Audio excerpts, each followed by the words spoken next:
Buenas noches a todos, bienvenidos. Estamos transmitiendo en vivo y en directo el lanzamiento del nuevo libro de Axel Kaiser, La Neo-Inquisición, organizado por la Fundación para el Progreso. Te doy la bienvenida, Axel, un gran saludo, muchísimas gracias por estar aquí en la presentación de tu libro. ¿Cómo estás? ¿Cómo estás viviendo esta época de pandemia? Gracias a usted, a ti, Teo, por esta conversación, a la gente que está conectada para discutir sobre asuntos que no están de moda en este mismo minuto, pero que han sido muy importantes en las últimas décadas y seguirán siendo de seguro. Bueno, tratando de subsistir la cuarentena como me imagino todos, sin volverme loco. Mucha lectura, tratando de hacer algo de ejercicio y evitar la tentación del refrigerador, que es lo que te llama cada vez cuando uno está encerrado tanto tiempo. La principal pandemia de la cuarentena es el refrigerador. Bueno, aprovecho de presentarte, por supuesto. Axel es director ejecutivo internacional de la Fundación para el Progreso, abogado y doctor en filosofía por la Universidad de Heidelberg, profesor asistente de la Universidad de Stanford y obviamente autor de libros como La tiranía de la igualdad o El engaño populista y ahora presentando La Neo-Inquisición, ¿no? Aprovecho de agradecer a la Fundación para el Progreso la invitación que me extendieron a presentar este nuevo libro de Axel y señalar algunas cosas. Obviamente estamos transmitiendo en vivo y en directo.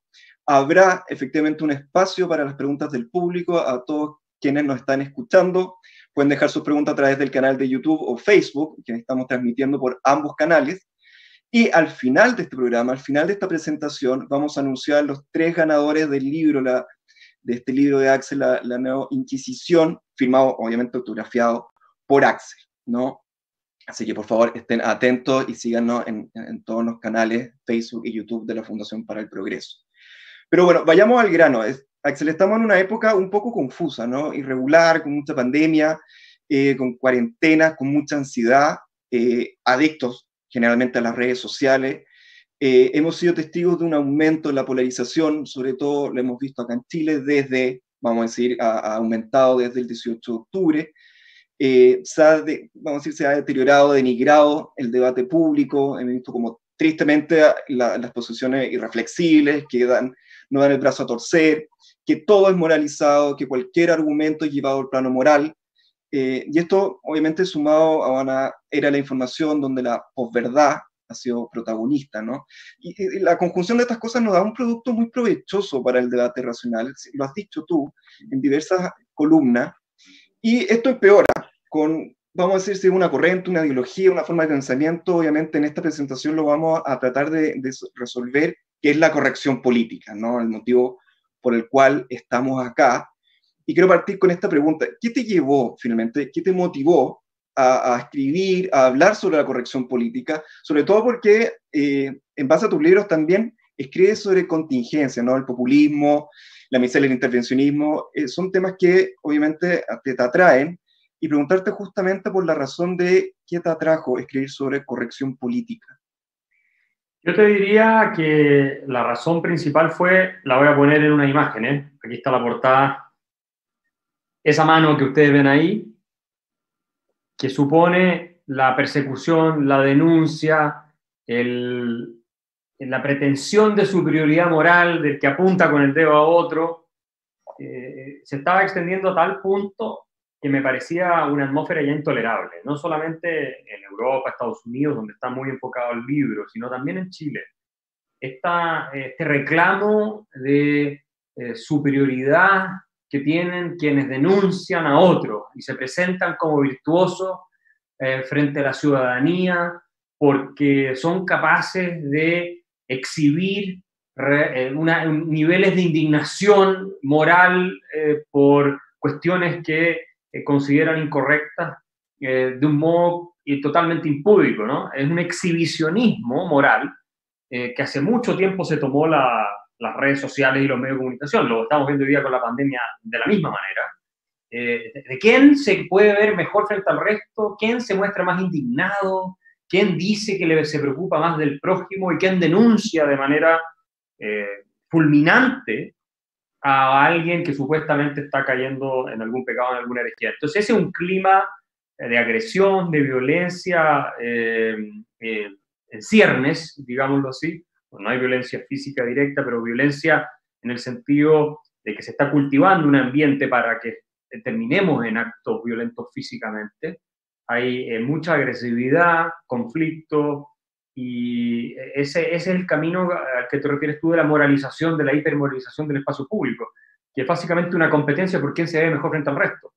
Es una cuestión que en su práctica me parece muy superficial, ¿eh? Que es esto de tratar de ser, entre comillas, el más lindo o la más linda, entre comillas, ¿no? Es como, yo soy mejor que ustedes porque yo denuncio al malo y en el momento en que lo estoy denunciando me declaro libre del mal que denuncio, pero no hago absolutamente nada en la práctica por ayudar a los que estoy tratando de defender o a los que supuestamente están siendo abusados. No hago nada, solamente me declaro indignado.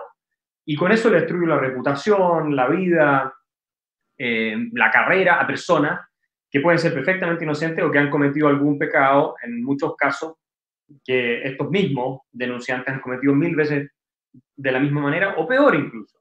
Entonces vivimos en una era de la hiperhipocresía, donde todo lo que tú ves no es.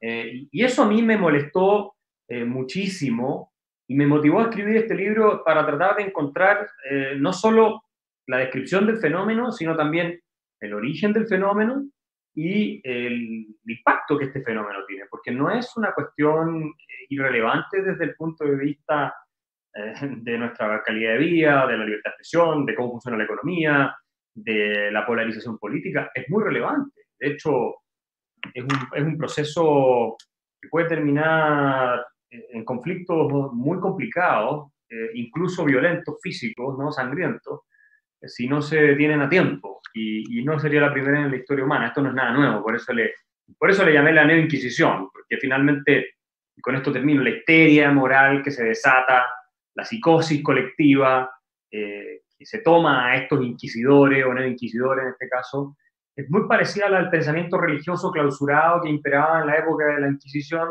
en Europa, que por lo demás la Inquisición fue hasta más amable en las persecuciones de brujas y más racional que lo que fue el mundo protestante, que fue incluso más violento y delirante en sus cacerías de brujas. Pero sí, hay un paralelo que me parece bastante evidente desde el punto de vista de cómo psíquicamente está funcionando y operando todo este aparataje de persecución hoy en día.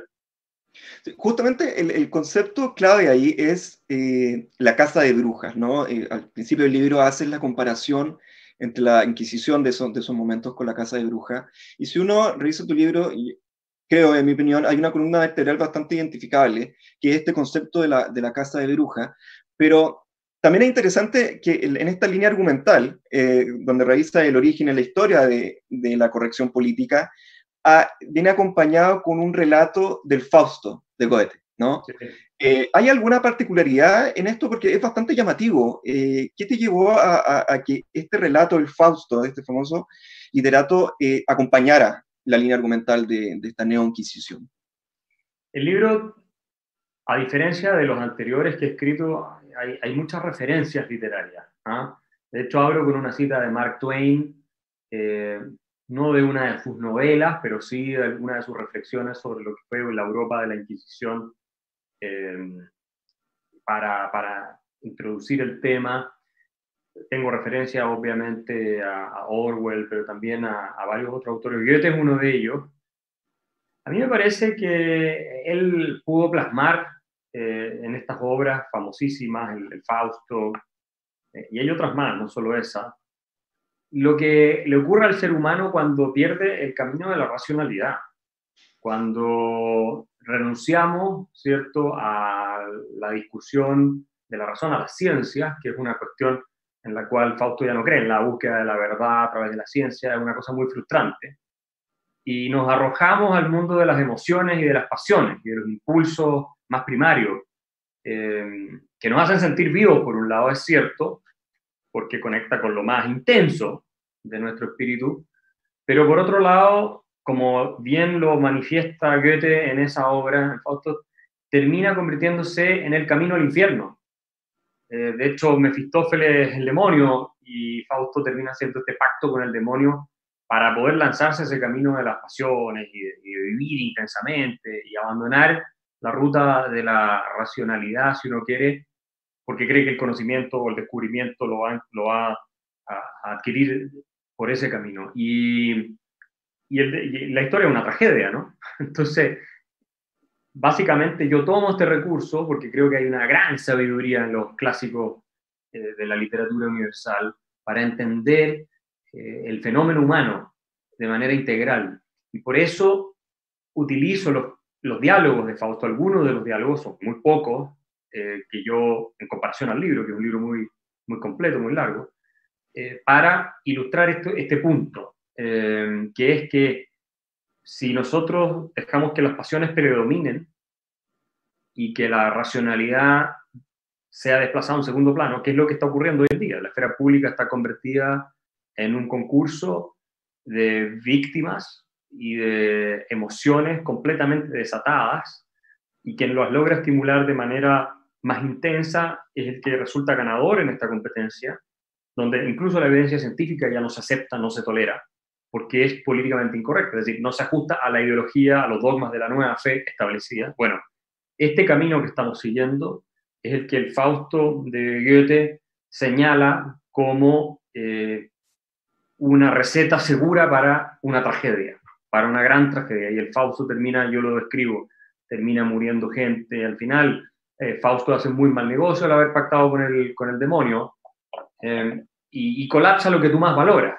Y en el caso de la sociedad me parece a mí que es la posibilidad de vivir y convivir en paz, con nuestras diferencias de opiniones y de estilos de vida, pero si no tenemos un mecanismo objetivo, que son las reglas de la razón, para comunicarnos, para resolver los problemas de la vida en común, vamos a entrar en la senda de la violencia, no cabe ninguna duda de eso.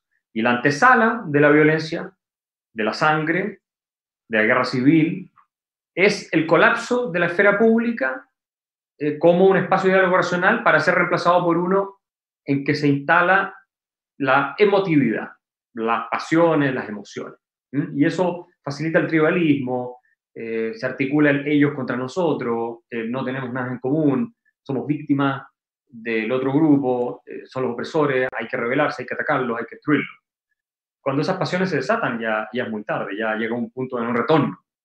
Y espero que no lo hayamos alcanzado. Pero esa es la razón por la cual creo que Goethe tiene una especie de rol importante en el libro. Lo cito al principio, más o menos en la mitad y también ya llegando hacia el final. Y es una advertencia que tenemos que rescatar. Y además hay otra razón por la que lo cito. La corrección política, la ideología esta dominante de la corrección política, ha tenido una influencia enorme en las humanidades. Y uno de sus presupuestos es que no existe la excelencia. No existe nada que sea mejor que otra cosa. Hay al menos una versión de la corrección política, o hay ideas, ideologías absorbidas por este fenómeno de la corrección política que postulan eso. Entonces, un Shakespeare, por ejemplo, sería nada más que un autor blanco de una sociedad patriarcal que representaría los intereses de clase de la época, y que si es considerado un gran autor o un gran literato es simplemente porque representa sus intereses de clase, pero no tiene nada mejor en sí mismo, ni un valor intrínseco por sobre lo que podría tener cualquier otro autor, especialmente uno de alguna minoría étnica o de una cultura distinta. ¿Ya? Ese relativismo radical. Y yo cito a Goethe, que es uno de los grandes genios de la literatura occidental, para reivindicar el principio de excelencia y aristocracia, entendido como no una clase social que está encima de otra, sino de la búsqueda de lo mejor que es capaz de producir el espíritu y el intelecto humano. Y hay personas que son superiores a otras, eso es así, en términos de lo que son capaces de conseguir, no en términos morales, en el sentido de que todos tenemos la misma dignidad, pero sí hay gente que escribe mucho mejor que otra, que llega a niveles de comprensión de la realidad mucho más sofisticado que otra, que tiene una inteligencia superior a otra, que tiene una cultura superior a otra, que tiene una integridad moral superior a otra. ¿Ya? Eso no significa que tenga más derechos morales, en el sentido a que me refería anteriormente, de que, ¿no es cierto?, tenga una posición especial frente a la ley solamente porque sea mejor persona o tenga mayor integridad. No estoy hablando de eso. Y eso también es uno de los fenómenos que estamos viendo en las universidades más importantes del mundo y en la sociedad, en que ya admitir que existe la superioridad es una especie de pecado. ¿Ah? Y no se puede porque sería antidemocrático, es políticamente incorrecto, va contra la narrativa igualitarista de que todo es relativo y entonces estas cosas que se dicen ser mejores son nada más que un punto de vista, no hay ningún parámetro objetivo para decir que algo es mejor que el otro. Esa es la razón por la que cito a Goethe, por la que cito a Mark Twain, lo pongo de ejemplo, por la que tengo a Tolstoy también citado, ilustrando un punto muy relevante en la discusión sobre género, porque creo que la gran literatura es un aporte a la humanidad completa y sin ella estamos perdidos. Y este ataque que se está haciendo a las humanidades para destrozarlas por dentro, por parte de académicos las más de las veces mediocres, porque esa es la verdad, y llenos de una jerga incomprensible y bastante charlatana, está destruyendo el alma que permitió a Occidente ser la civilización más exitosa que haya conocido la historia. Ese es el diagnóstico, por lo demás, que tienen muchas otras personas, como la Camille Paglia, que yo la cito también extensamente en el libro, que es una discípula de Harold Bloom. A Harold Bloom lo tengo citado también en el libro, uno de los grandes expertos, profesor de Yale, en literatura clásica precisamente, ¿no? En toda esta, en Shakespeare y en otros autores. Y creo que eso tenemos que rescatarlo, porque es un patrimonio no solo para Occidente, sino para toda la humanidad. Sí, justamente hay un capítulo de esto que se llama El ataque a la modernidad, ¿no? Profundicemos un poco, pero antes, los principales elementos del libro creo que se podrían describir algo así como la irrupción, o que estamos en una suerte de democracia, tú lo titulas como una democracia, no una era exagerada de la emoción que lo hemos hablado un poco ahora. Por otra parte, esta irrupción de los nuevos tribalismos, un poco asociado a las políticas de identidad o política identitaria, y como la odiosa intolerancia, ¿no? Podríamos construir el libro en estos tres grandes elementos centrales. ¿Qué nos podría contar cómo se unen todas estas cosas? Lo has dicho un poco, pero también tomando el elemento emocional, que bien dice que un poco el colapso del debate público se ha producido un poco por el abandono de la racionalidad del debate, ¿cierto? Tal como lo conocemos como argumento, para introducir elementos emocionales o moralizantes, ¿no? Pero parece que también, ¿cómo encontramos un equilibrio frente a eso? Porque la emoción también juega un rol importante en el hecho del debate, ¿no? De convencer al otro, o por último, de entablar una conversación. ¿Cómo encontramos este equilibrio? ¿Nos hemos desbalanceado? ¿Y cómo podemos llegar, obviamente, a encontrar un equilibrio en que la emoción también juega un papel, pero no tan protagonista como hoy en día? Claro, los seres humanos somos ante todo emocionales, es nuestra fuerza más poderosa, ¿no? Es lo que nos domina, son las emociones. La parte emocional en el cerebro evolucionó antes que la parte más racional, incluso, desde el punto de vista histórico. Pero el punto es que hoy lo que ocurre es que la mera subjetividad, es decir, lo que la persona siente, que es la verdad, o siente en su mundo interior, que es completamente personal, y no hay ninguna referencia objetiva para poder medir como estándar lo que está pasando dentro de una persona. Bueno, y hay una cultura instalada de que la mera subjetividad es el criterio definitivo para relacionarse con el mundo exterior y para evaluar problemas de la vida en común. Entonces, eso convierte el lenguaje en un instrumento completamente inútil.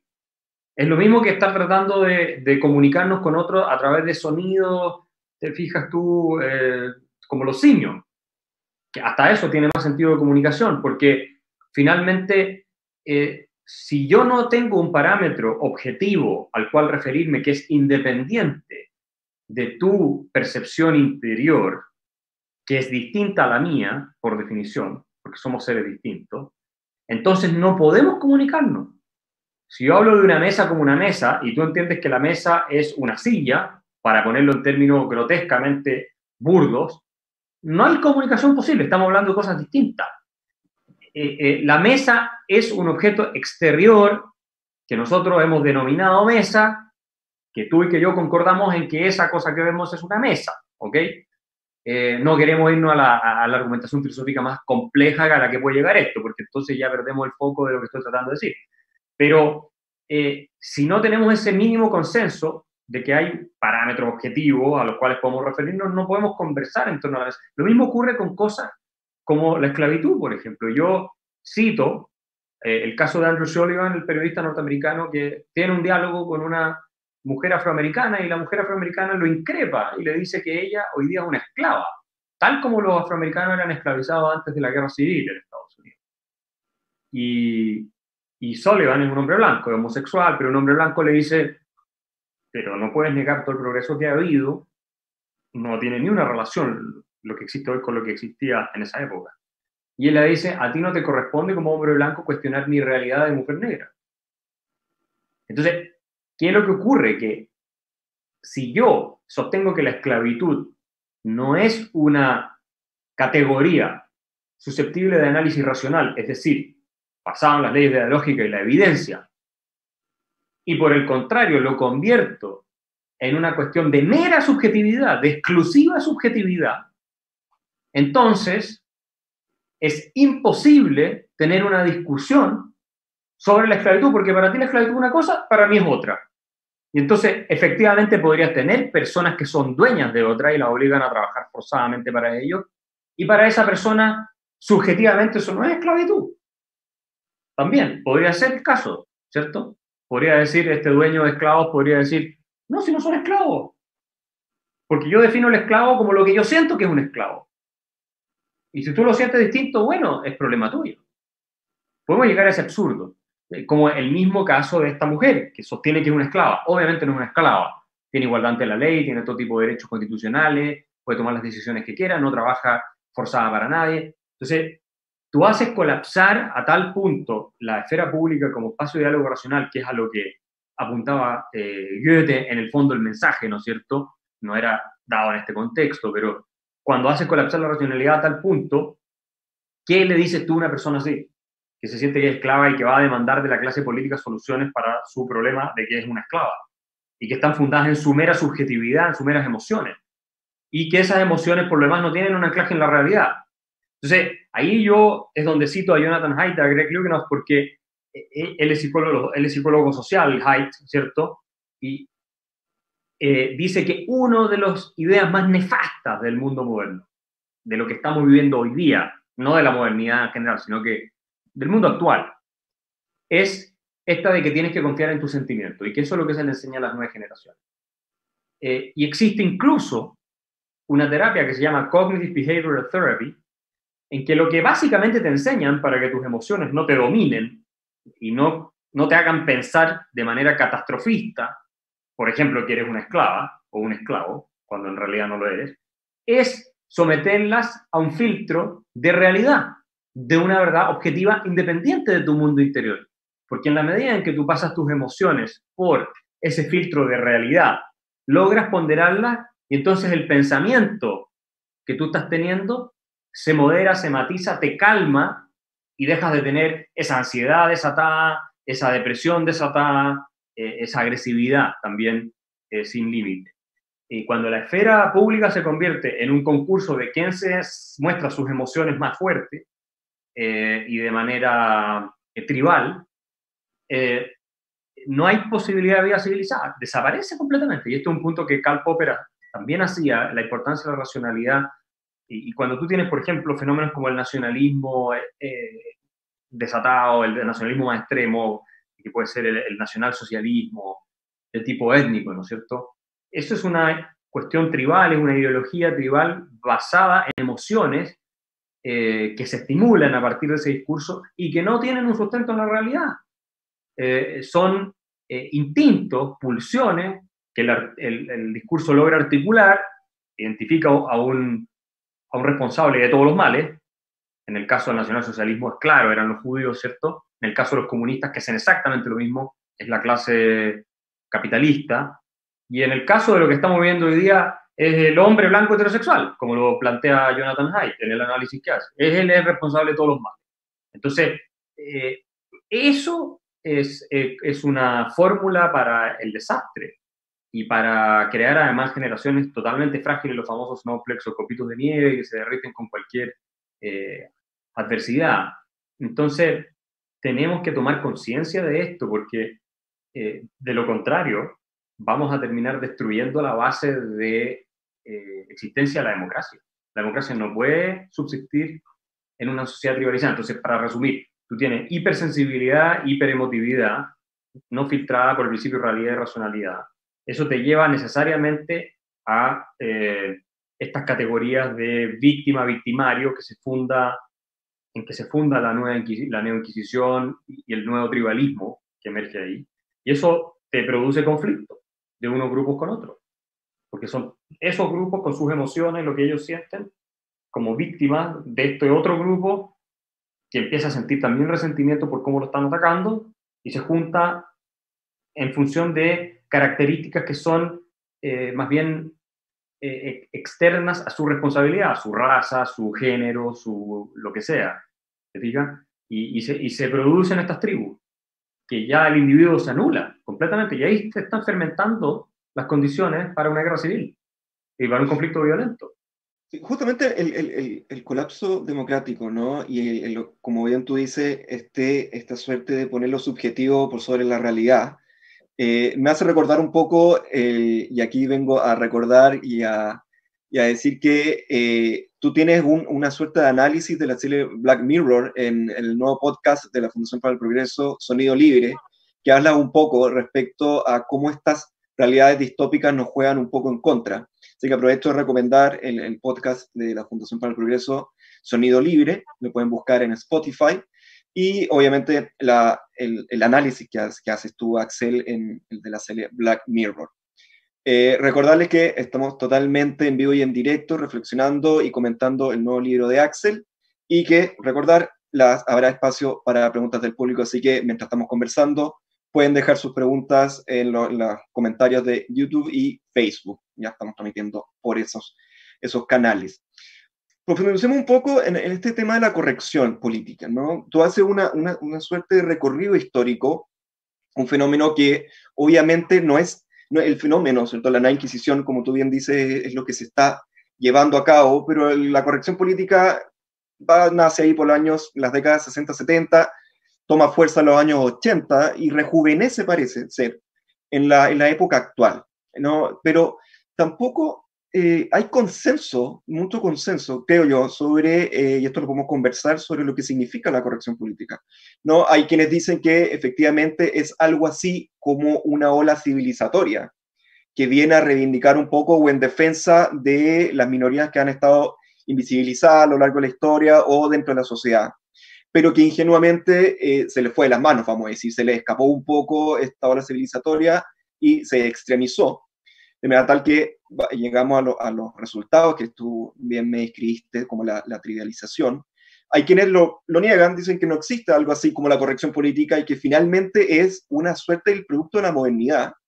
Y eso lo podemos conversar después. Y obviamente hay quienes dicen que esto es una real amenaza para el debate público y una amenaza seria para la libertad de expresión.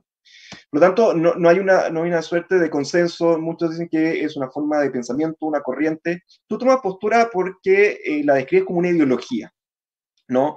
Y mi principal pregunta es preguntarte eso.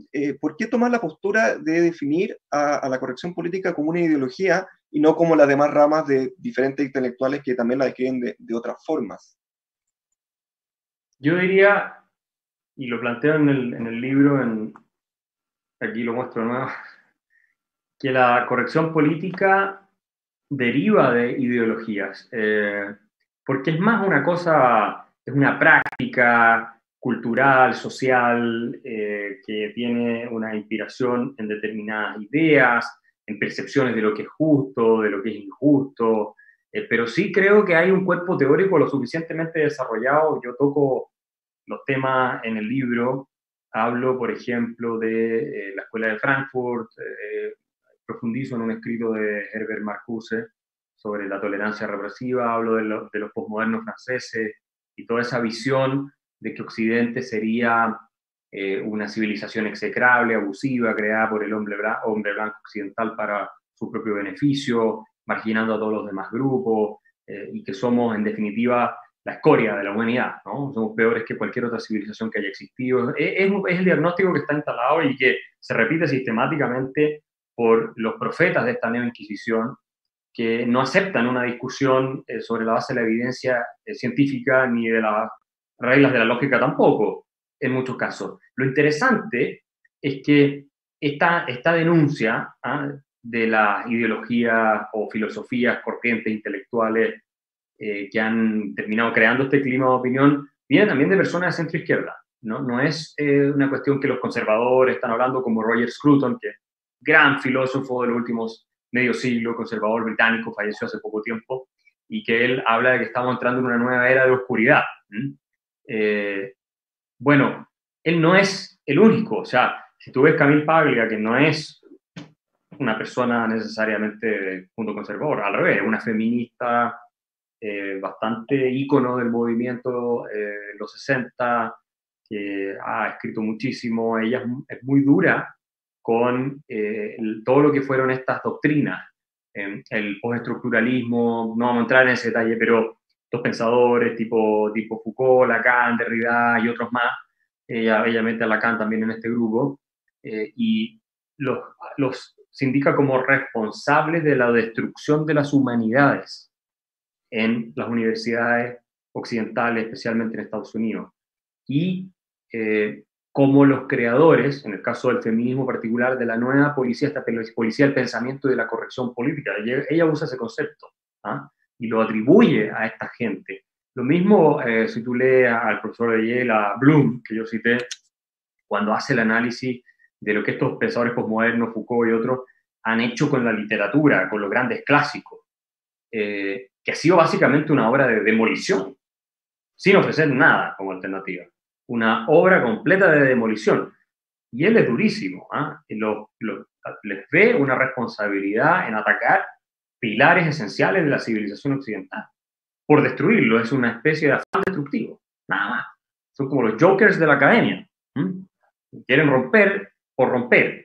Solo que con una historia y una narrativa de abusos supuestos de la civilización occidental, que en buena medida son imaginarios cuando tú lo tomas en el contexto de lo que ha sido la historia humana y de lo que ha sido la verdadera historia occidental, porque claramente, como todos los grupos humanos, tenemos crímenes en nuestro pasado, pero si hay una civilización, y este es un punto que Thomas Sowell, que es afroamericano, hace, es que la civilización que por excelencia mejoró las condiciones de vida de las personas, que terminó con la esclavitud, que produjo mayor prosperidad, derechos civiles, fue la occidental.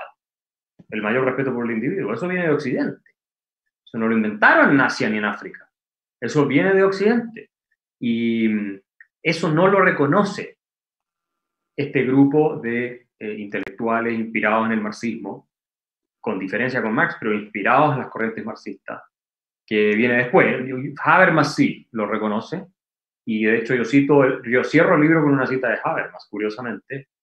Él, que es de una ola mucho más nueva, la escuela de Frankfurt se le suele situar ahí, pero es de la generación más nueva. Bueno, habla de que no hay alternativa a esta filosofía cristiana occidental del respeto por el individuo y la democracia. O sea, lo dice Habermas, que es una persona izquierda. O sea, no hay ahí una sospecha de que lo diga una persona conservadora, te fijas, para avanzar su propia agenda. No. Entonces, por eso yo creo que hay un componente ideológico fuerte en esto.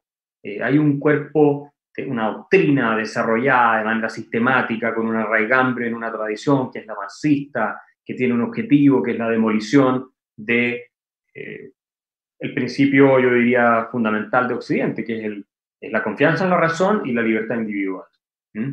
Mucho ataque a la sociedad burguesa, al sistema económico, tú lo ves en las feministas, los críticos literarios. Es una cosa que atraviesa, ¿no?, a este conjunto de intelectuales. Sí, sin duda, incluso intelectuales, tú mismo lo citaste, Habermas, Zizek, incluso, yendo un poco más a la izquierda, también han denunciado un poco esta ola de corrección política. Habermas se preocupa especialmente por justamente la esfera pública, qué va a pasar con esta esfera pública. Y ahí me voy a meter un poco con la libertad de expresión, ¿no? O sea, bien lo dices, esta corrección política limitaría la libertad de expresión, pero es un tanto problemático también el afirmar esto, en tanto la libertad de expresión se sustenta teóricamente por la libertad negativa. Es decir, si no hay coacción física en algo así como la opinión, no habría problema ¿no? Por lo tanto, ¿cómo equilibramos, ¿cierto?, la correcta denuncia de la corrección política, que finalmente se transforma en autocensura, ¿no?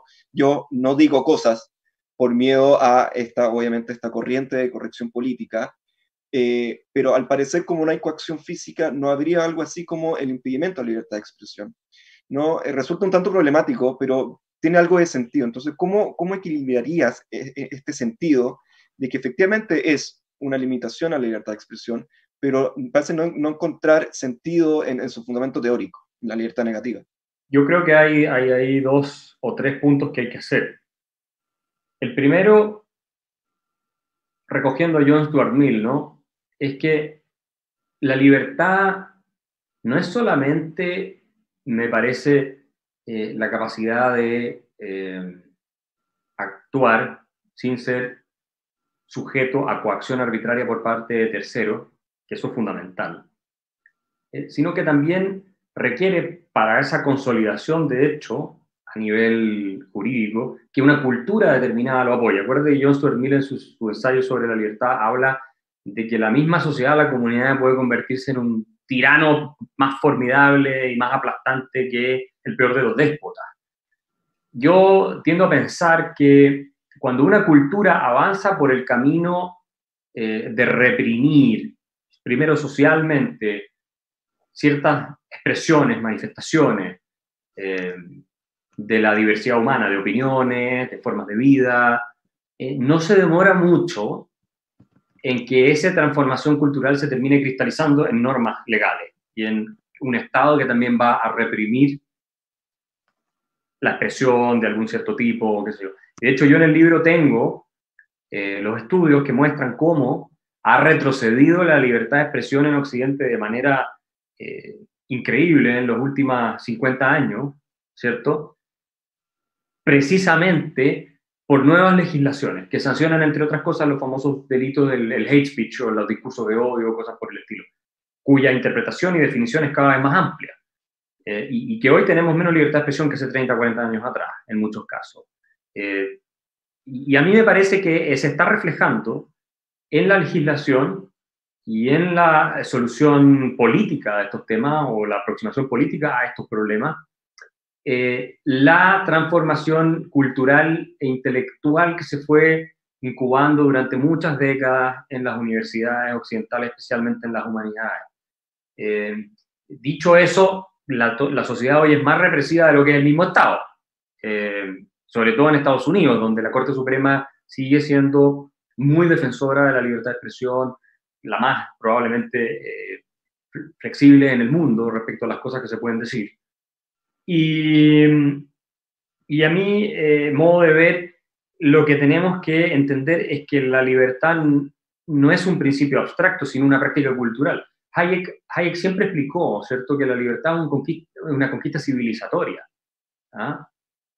No es una cuestión puramente teórica, es una práctica cultural. Entonces, a mí me parece que si bien es cierta la definición de libertad que ofrece Isaiah Berlin ahí como libertad negativa,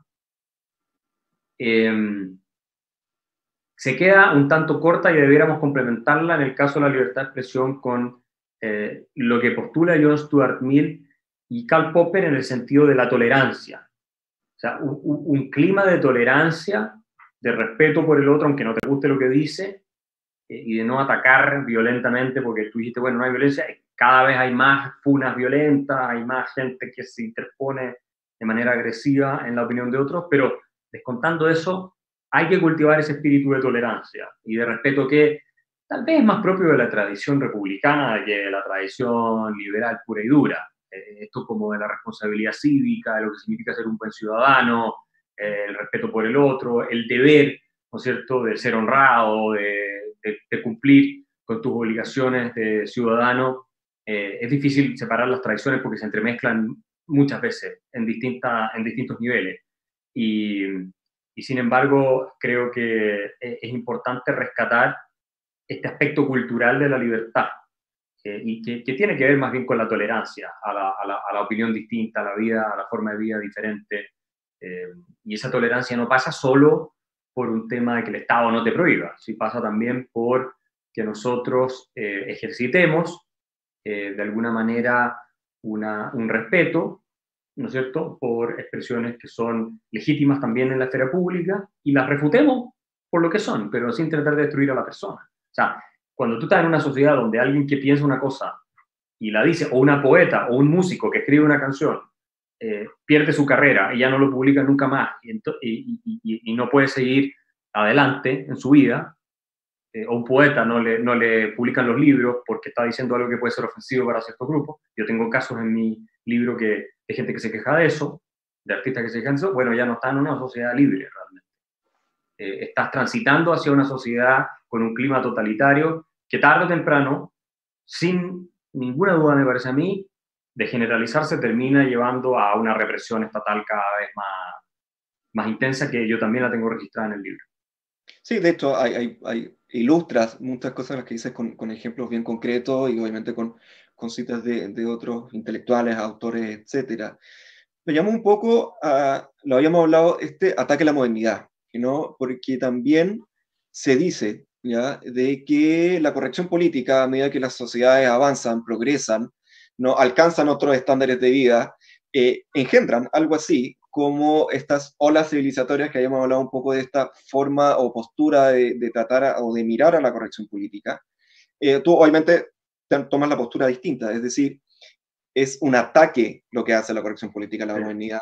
Entonces, obviamente no estás de acuerdo en que esto es un hijo, ¿no?, de la sociedad moderna. Mucho ha postulado que esta corriente, ideología como la corrección política es porque la modernidad y no aunque la modernidad. En base a qué defiendes que efectivamente, más allá del ataque a las humanidades, que lo habíamos hablado, es un ataque directo a la modernidad o lo que hemos construido finalmente? Sin duda es un producto de la modernidad, así como el marxismo y el fascismo fueron criaturas occidentales. Sin embargo, a mí me parece que las podemos situar en las categorías de patologías de nuestra civilización. Así como la corrección política me parece que es una de las patologías del mundo moderno en el que estamos viviendo, y es en realidad una regresión, y en eso Scruton tiene razón, hacia épocas premodernas, ¿no?, oscurantistas, donde había una sola visión del mundo aceptada, supuestamente anclada en un conocimiento superior de la realidad trascendente y así. Y digo un ataque a la modernidad en la línea de Steven Pinker también, porque al leer a todos estos autores y el programa que tienen, estas personas que vienen de la tradición más marxista, tú te das cuenta que hay un mínimo común denominador, y que es que la idea de racionalidad, tal como la entendemos en Occidente, desde la Ilustración en adelante, incluyendo la Ilustración escocesa, con todas las diferencias que tenga con la Ilustración francesa, que también sabemos que tuvo su propio exceso, bueno, es atacada visceralmente esta idea de que nosotros podemos dilucidar a través del ejercicio crítico de la razón las verdades tanto éticas como científicas. Eso lo vemos claramente reflejado en los escritos de Foucault, de Derrida, por supuesto en los posmodernos en general, y también, por supuesto, en autores de la Escuela de Frankfurt. La tergiversación que hace Habermas Marcuse con el concepto de violencia es una cosa que, por supuesto, no es racional en el sentido propio de nuestra civilización. Karl Popper hablaba mucho de la pérdida de racionalidad como fundamento de las doctrinas totalitarias, ¿no?, como el abandono de la racionalidad, el rol del romanticismo en ese tipo de cosas, la exaltación de estos impulsos, de estas emociones tribales. Isaiah Berlin tocaba el mismo tema.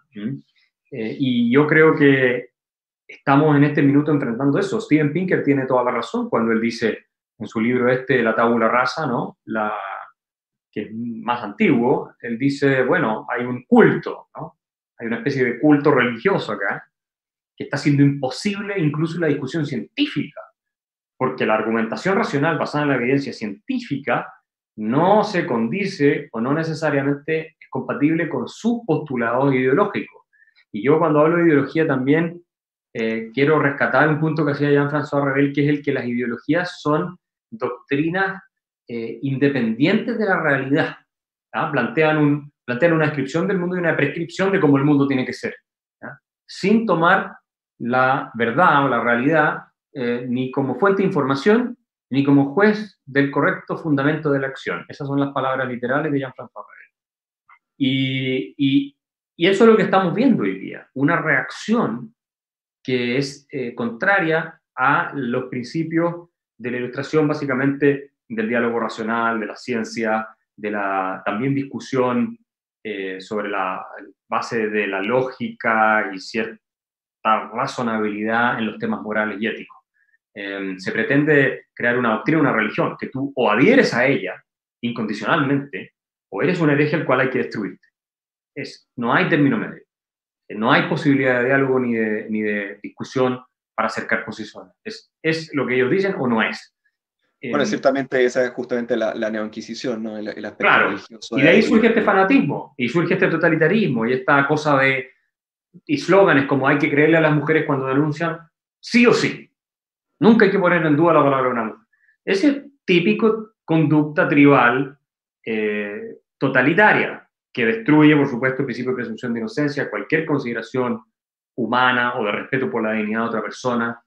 Es patológico en un cierto sentido, si uno lo analiza, pero de ese caldo de cultivo provienen este tipo de tendencias, que son tremendamente nocivas para la vida en común, y donde francamente tú estás estableciendo dos categorías de personas una sobre otra. O sea, estamos volviendo a una sociedad de clase, esta vez definida por el género o por alguna de esas categorías, ¿no? Porque si tú eres hombre y por definición estás siempre en lo incorrecto y eres mentiroso o eres opresor solo por ser hombre, independiente de todo lo que tú hagas o no hagas o digas, bueno, claramente estás en una categoría de ser inferior, desde el punto de vista tanto moral como en los hechos, porque también te tratan mucho peor. ¿Ah? La regla que se te aplica a ti no es la misma que la que se aplica a una mujer. Y sin embargo, hay personas, muchísimas, en el movimiento del Me Too que abogaban por una idea de esa naturaleza. Y eso es delirante. Eso es volver a las prácticas más nocivas del fascismo, del nacionalsocialismo o del comunismo. Es la misma cosa. Hay que relacionarlo con estos movimientos. Esto no es nada nuevo en la historia de la humanidad. No hemos llegado, por suerte, a ese nivel de destrucción, de aplastamiento de la libertad y de control político sobre la vida de las personas, pero uno el futuro no lo tiene asegurado. Entonces, estas advertencias hay que hacerlas y hay que llamar a la gente a razonar sobre estos temas. De forma racional, de nuevo, ¿no es cierto? No es que yo me siento así, no. Tú te sientes así a ver si tus sentimientos son respaldados por la evidencia, por un análisis razonable de las circunstancias, en fin. O sea, hay que tomar las cosas con la perspectiva que corresponde para que podamos funcionar como seres humanos, porque el cableo tribal nuestro es muy poderoso y es fácil caer en el conflicto y destruir la vida civilizada. Al igual que las emociones. Ciertamente, tu libro está estructurado básicamente en una exposición justamente del feminismo, del lenguaje, de la arte incluso. Pero obviamente para no hacer spoiler del libro, te quiero llevar un poco a la actualidad a nivel nacional. Haces cierta referencia a Chile, pero no profundizas mucho en la situación actual en el libro. Por lo tanto, aprovechamos este espacio para todos los que nos estén viendo. Vuelvo a recordar que estamos en vivo en directo, que pueden seguir dejando sus preguntas. Ya vamos a llegar justamente a la etapa de preguntas del público. Y justamente hay una pregunta del público de Carlos Parada, ¿no? Que dice, considerando el clima de opinión y este clima mental tan irascible que estás describiendo que se vive en nuestro país, ¿dónde está el punto de partida, ¿no? Clave para contrarrestar este fenómeno de la nueva Inquisición, ¿no? Y a propósito de la pregunta de Carlos Parada, me agarro a esta pregunta para preguntarte qué pasa en Chile con estos fenómenos, ¿no? Si están presentes, si están germinando. ¿Cómo lo ves tú a propósito de un nivel de pandemia donde todos somos un poco más adictos a las redes sociales y que eso exacerba justamente los niveles de polarización en la opinión? No cabe ninguna duda que las redes sociales han sido un factor polarizante en el mundo entero. Y creo que cuando se escriba la historia, y lo he dicho anteriormente, el impacto que tuvieron las redes sociales en el mundo desde que aparecieron, sobre todo en Occidente, se va a llegar a la conclusión de que puede haber sido parecido al de Gutenberg cuando inventó la imprenta, siglos atrás. O sea, el que está haciendo ese paralelo hoy en día es Neil Ferguson, ¿no? el historiador.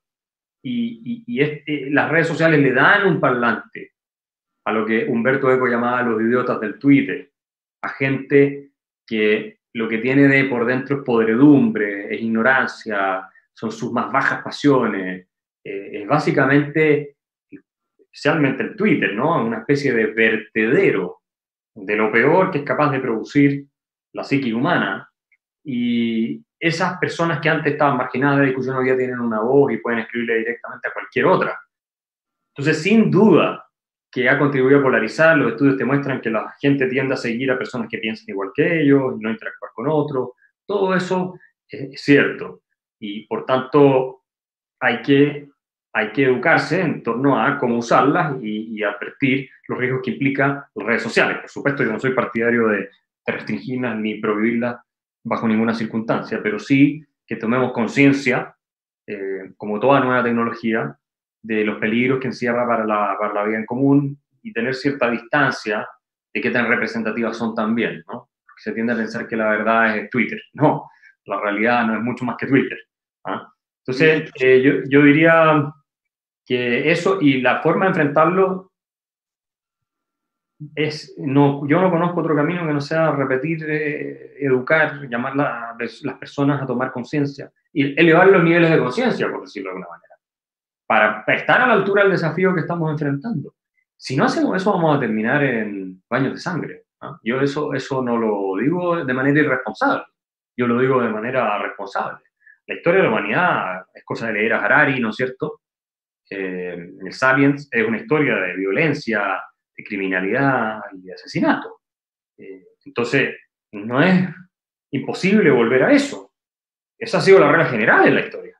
La excepción son los periodos de paz, de cierta calma, ¿no? Y de convivencia pacífica.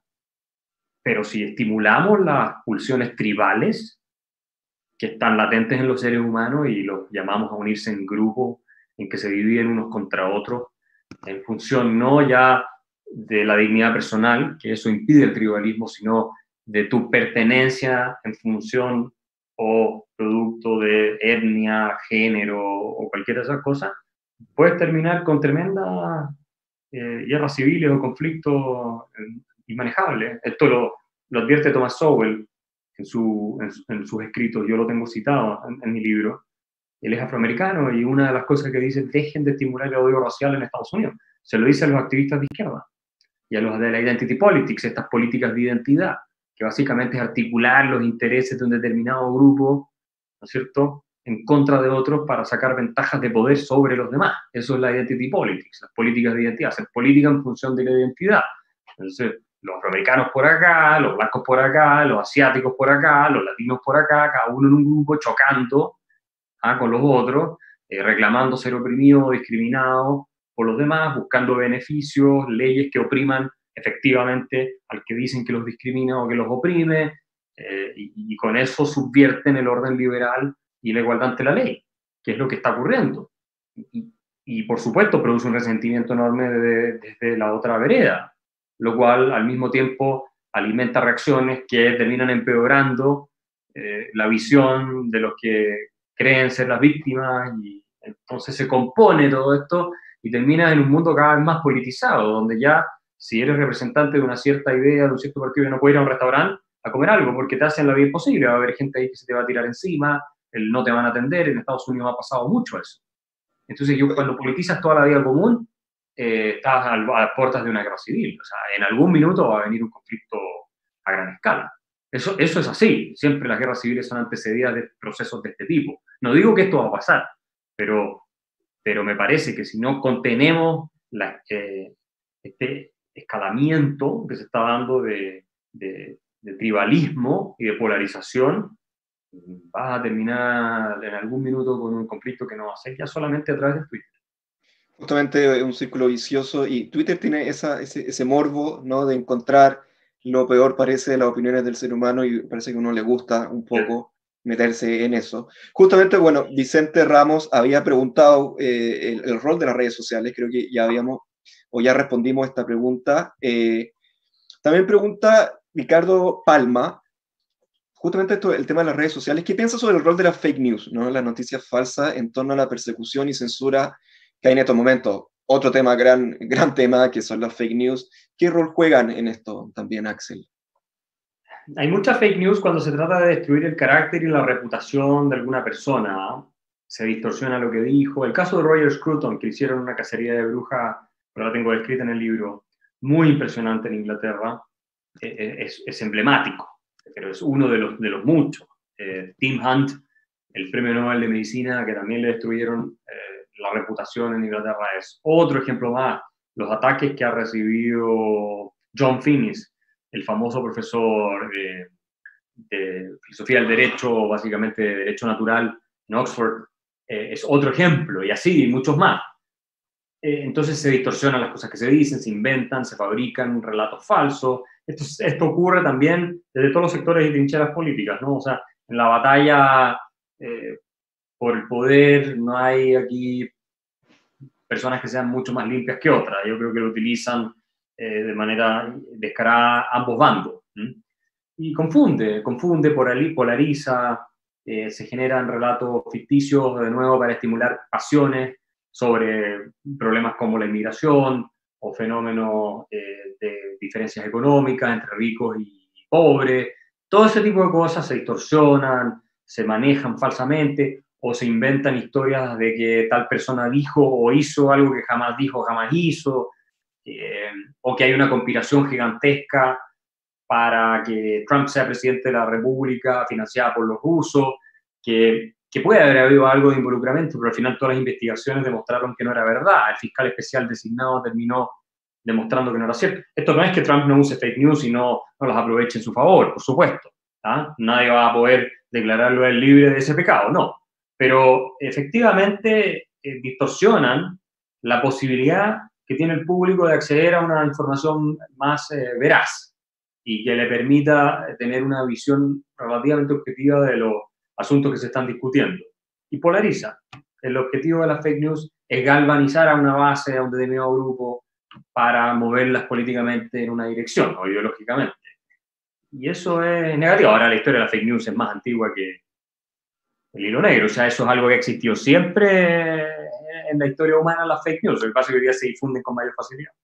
¿Cómo no recordar la transmisión en radio de la Guerra de los Mundos que causó una histeria completa en Estados Unidos? Ese es un ejemplo. Y el otro más famoso es el de que María Antonieta, reina de Francia, habría dicho que si no hay pan que coman pasteles. Esa es una fake news que hasta el día de hoy mucha gente la cree. Ella nunca dijo eso. Es falso, pero circuló en tiempos de la Revolución Francesa ampliamente para generar indignación, ¿no? Los medios pro-revolución, jacobino, en fin, contra la monarquía, más de la que ya existía, ¿no? En parte también con causa justificada, pero ahí hubo mucha fake news, incluso memes de la época, que eran caricaturas que hacían personas que las dibujaban con unos sombreros gigantes. Ella usaba esas cosas, pero con unos peinados totalmente estrafalarios, y al rey lo pintaban como un impotente, cosas por el estilo. Y eso existió siempre como parte de la lucha política. Hoy día han escalado, básicamente. Claro, y se han convertido, o sea, justamente se han modernizado. Sí. Axel, vamos a una suerte de la última pregunta. Yo quiero, vamos a graficar lo que pregunta Franco Gallo, y de esta pregunta obviamente generar la reflexión final para ya ir terminando. Franco Gallo te pregunta, ¿cómo logramos formar nuevas formas de pensamiento políticas y filosóficas con tal efecto que se genere una libertad, ¿cierto?, cultural actual? Y tomando esa pregunta, voy a hacer un spoiler, pero tú terminas el libro con una frase bastante interesante sobre una alianza, ¿no? Que para arreglar un poco esto, tendría que hacer o formarse una alianza política de la centro-derecha y la centro-izquierda para frenar un poco esto. En base a lo que pregunta Franco, a este final de tu libro, a esta conclusión final, ¿no? ¿Cuál es la reflexión después de escribir este libro? Justamente viene la pandemia. ¿Qué piensas de todo? Si esto ha cambiado un poco tu opinión o la ha profundizado, justamente. ¿Y hacia dónde vamos? Bueno, ¿cómo enfrentar esto? Hay que partir por tener un diagnóstico claro del problema. Así que mi recomendación es comprar el libro. Eso es lo primero, ¿eh? Y leerlo. voy a aprovechar de hacerle publicidad, porque ya que lo escribí, me di el trabajo, lo voy a recomendar, porque creo, no, hablando muy en serio, creo que hizo un trabajo bastante completo de documentar el problema, de dar alguna idea de dónde surge, cómo enfrentarlo, cuáles son algunas de sus consecuencias, efectos, algo que no existe, por lo menos yo no conozco que se había hecho en el lenguaje en español, en el idioma español. Y creo que en primer lugar sí, hay que tener un diagnóstico del problema, entenderlo, de qué se trata, cuál es la amenaza que plantea para nuestra coexistencia pacífica. Y luego sí creo, como tú bien dices, en una alianza entre la centroizquierda liberal, que cree, ¿no es cierto?, en el diálogo racional, la libertad de expresión, podemos tener diferencias en política económica y otras cosas, pero en eso creo que estamos de acuerdo, y sectores de centro derecha y conservadores para frenar esta polarización creciente, pero sobre todo debido a lo que describí al principio que tú me preguntaste, del colapso de la esfera pública como espacio de discusión racional. Porque sí, tengamos todas las diferencias del mundo, pero no hagamos de la discusión pública un ring de todo vale, donde el objetivo es caer en lo que los americanos llaman virtue signaling, mostrarte como el apóstol de la moral máxima, el virtuoso, declarando tu indignación por lo que otros dicen o hacen, mientras destruyes y denuncias el mal, cual, ¿no es cierto?, inquisidor Justiciero. en otras personas.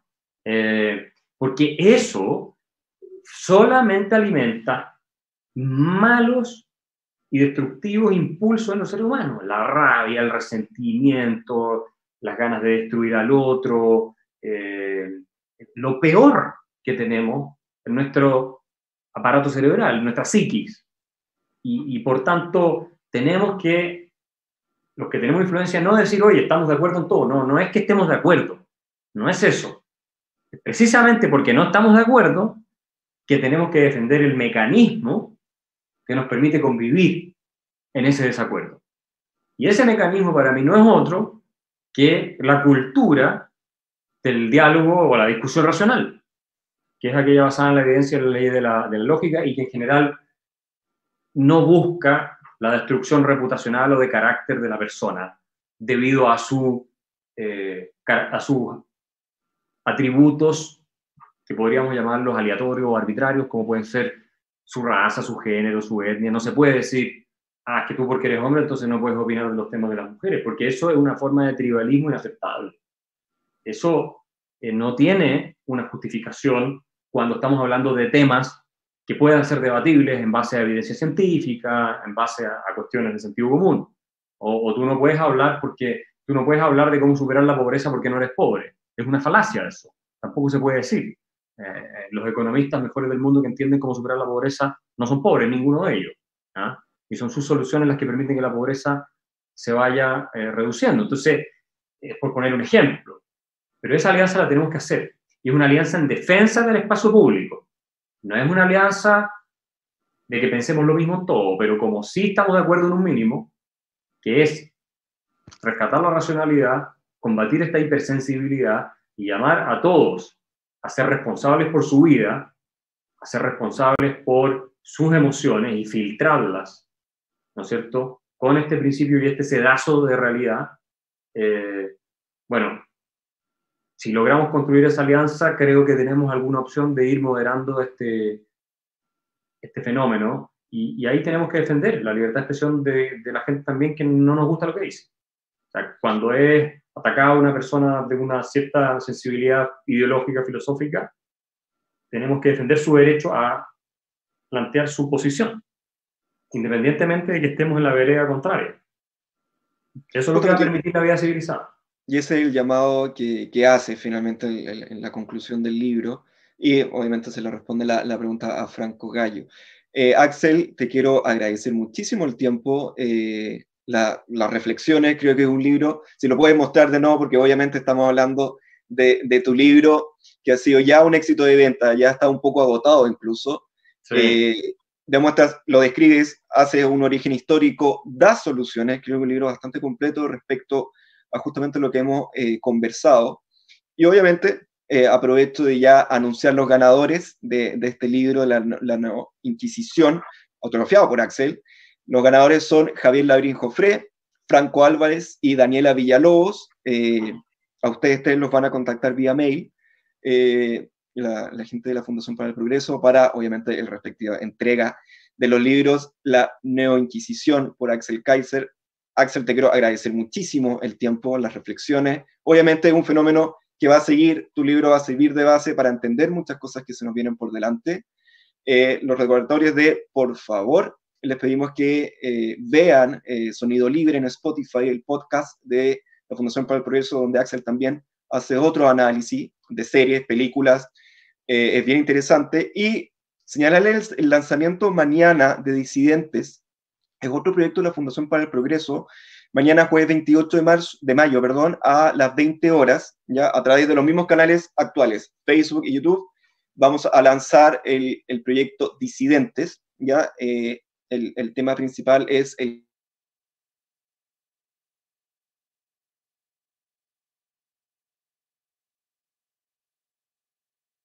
estos temas y estamos a también de tu libro. Muchísimas gracias. Gracias. Hasta luego. Hasta luego.